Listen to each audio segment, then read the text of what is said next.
যেমনটা জানাচ্ছিলাম আপনাদেরকে যে সুপ্রিম কোর্টে আজ এসআইআর মামলার শুনানি এবং সেই শুনানিতে একাধিক বিষয় যেমন উঠে আসে form 6 issue. Bundle bundle form 6 জমা নিয়ে সওয়াল তোলেন কল্যাণ বন্দ্যোপাধ্যায়। মনোনয়ন জমা দেওয়ার শেষ দিন পর্যন্ত ফর্ম 6 দেওয়া যায়। কল্যাণ বন্দ্যোপাধ্যায়কে পাল্টা জবাব নির্বাচন কমিশনের আইনজীবী। একজন ব্যক্তি 30,000 ফর্ম 6 জমা দিচ্ছেন, অভিযোগ তুলছেন কল্যাণ বন্দ্যোপাধ্যায়। প্রথমবার নয়, প্রতিবারই হয়।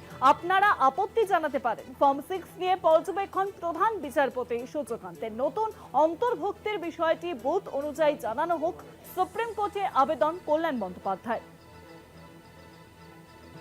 কল্যাণ বন্দ্যোপাধ্যায় তিনি ফর্ম 6 জমা নিয়ে অভিযোগ তোলেন। তিনি জানান যে প্রায় 30,000 ফর্ম 6 একজন ব্যক্তি জমা দিয়েছেন। এটা কিভাবে হতে পারে? এবং তাতেই প্রধান বিচারপতি তিনি বলেন যে প্রতিবারই এরকম হয়। আপনারা যদি কোনো অভিযোগ জানাতে চান সেই অভিযোগ জানাতে পারেন। আর এই পুরো বিষয়টি নিয়ে প্রতিবেদন তুলে ধরেছেন আমাদের প্রতিনিধি পীযূষ কান্তি নাগ। দেখব।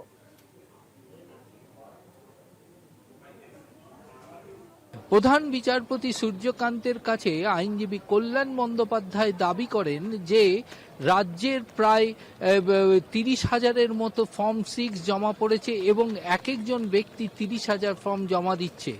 এক্ষেত্রে প্রধান বিচারপতি মন্তব্য করেন সেক্ষেত্রে তারা এ বিষয়ে যদি কোনো আপত্তি থাকে আপত্তি জানাবার জায়গা রয়েছে, কিন্তু আইনজীবী কপিল সিব্বাল দাবি করেন যে কিভাবে জমা পড়ছে ফর্ম এবং কিভাবে তার প্রক্রিয়া চলছে তা তাদের নজরে আসছে না।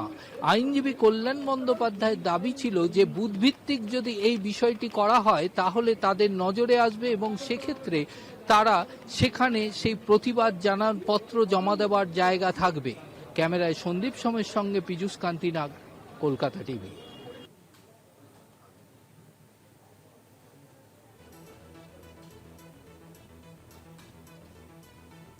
এসআইআর মামলায় সুপ্রিম শুনানিতে ফর্ম 6 ইস্যু। আইনজীবী কল্যাণ বন্দ্যোপাধ্যায় তিনি কি জানিয়েছেন এই বিষয় নিয়ে শোনাবো আপনাদেরকে। যা যা হয়েছে সেসব ফর্ম 6 এর in terms of the rules, form 6 যেখানে ধরো যে বুথে যদি 100টা ফর্ম 6 জমা দিয়ে থাকে তাহলে 100টা ফর্ম 6কে নোটিফাই করতে হবে। মানে লুকিয়ে লুকিয়ে সিওর অফিসে বসে কিছু হবে না, বা ইলেকশন কমিশনের যা বলে দিল তা হবে না। ফর্ম 6 একদম নোটিফাই করতে হবে, বুথ ভিত্তিক যেখানে যেখানে যা রয়েছে সব নোটিফাই করতে হবে। নোটিফাই করে সেই ফর্ম 6-এ যারা যারা অবজেকশন দেবে সেই অবজেকশনে আবার হিয়ারিং হবে, সেই অবজেকশনে এনকোয়ারি হবে। ফর্ম 6 দিলেই তো হবে না, এনকোয়ারি করতে হবে আন্ডার দি রুলস। সেই এনকোয়ারি করতে হবে, এনকোয়ারি করে তারপর যা হবে সেটা আমরা দেখব এবং সুপ্রিম কোর্ট বলছে সেগুলো আমরা দেখব।